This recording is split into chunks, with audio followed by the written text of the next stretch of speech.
កម្លាំងកងរាជអាវុធហត្ថខេត្តកំពង់ស្ពឺបានធ្វើការបង្ក្រាបនិងឃាត់ខ្លួនជនសង្ស័យប្រុសស្រីចំនួន4នាក់បញ្ជូនទៅសាលាដំបងខេត្តកំពង់ស្ពឺជាបន្តបន្ទាប់ជាប់ពាក់ព័ន្ធករណីគ្រឿងញៀនក្នុងភូមិសាស្ត្រក្រុងឧដុង្គម៉ែជ័យដោយអនុវត្តតាមការចង្អុលបង្ហាញរបស់ឯកឧត្តមនាយឧត្តមសេនីយ៍សៅសុខាអគ្គមេបញ្ជាការរងកងយុទ្ធពលខេមរៈភូមិន្ទនិងជាមេបញ្ជាការកងរាជអាវុធហត្ថលើផ្ទៃប្រទេសនិងមានការណែនាំដោយផ្ទាល់ពីសំណាក់ឯកឧត្តមបណ្ឌិតជាមច័ន្ទសោភ័ណ្ឌអភិបាលនៃគណៈអភិបាលខេត្តកំពង់ស្ពឺក្រោមការដឹកនាំបញ្ជាដោយផ្ទាល់របស់លោកឧត្តមសេនីយ៍ត្រីមេងស្រុនមេបញ្ជាការកងរាជអាវុធហត្ថខេត្តកំពង់ស្ពឺនិងមានការសម្របសម្រួលនីតិវិធីពីព្រះរាជអាជ្ញាអមសាលាដំបងខេត្តកំពង់ស្ពឺ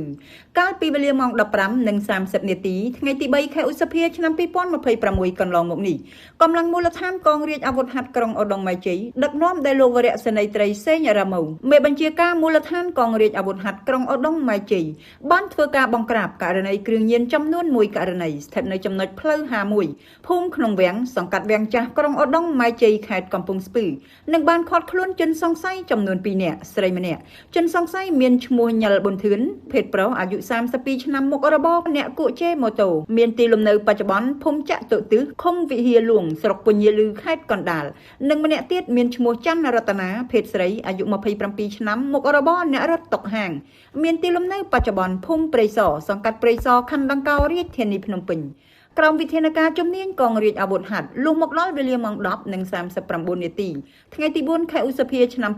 2026កម្លាំងមូលដ្ឋានកងរាជអាវុធហត្ថក្រុងឧដុង្គម៉ែជ័យដឹកនាំដោយលោកវរៈសេនីយ៍ត្រីសេងរ៉ាម៉ូមេបញ្ជាការមូលដ្ឋានកងរាជអាវុធហត្ថក្រុងឧដុង្គម៉ែជ័យបានកំណត់មុខសញ្ញានិងបន្តឃាត់ខ្លួនជនសង្ស័យ2នាក់បន្ថែមទៀតស្ថិតនៅចំណុចផ្លូវ 51 ភូមិក្នុងវាំងសង្កាត់វាំងចាស់ក្រុងឧដុង្គម៉ែជ័យខេត្តកំពង់ស្ពឺជនសង្ស័យមានឈ្មោះភ័ណ្ឌស៊ីដាភេទប្រុសអាយុ18ឆ្នាំមុខរបរកម្មកររោងចក្រកាត់ដេរមានទីលំនៅបច្ចុប្បន្នភូមិចុងកោះឃុំកោះចិនស្រុកពញាលឺខេត្តកណ្ដាលនិងម្នាក់ទៀតឈ្មោះកប់អ៊ីស្រីភេទប្រុសអាយុ17ឆ្នាំមុខរបរលក់បន្លែ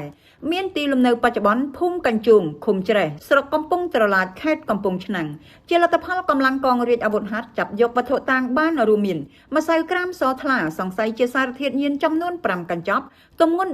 12,60 ក្រាមទូរស័ព្ទដៃចំនួន5គ្រឿងជញ្ជីងអេឡិចត្រូនិកថ្លឹងគ្រឿងញៀនចំនួន1គ្រឿងម៉ូតូចំនួន2គ្រឿងម៉ាក Suzuki Rider ពណ៌ក្រហមលាយខ្មៅពាក់ផ្លាកលេខភ្នំពេញ 1CN 8275និងម៉ាក Trimsong 2026 ពណ៌ខ្មៅ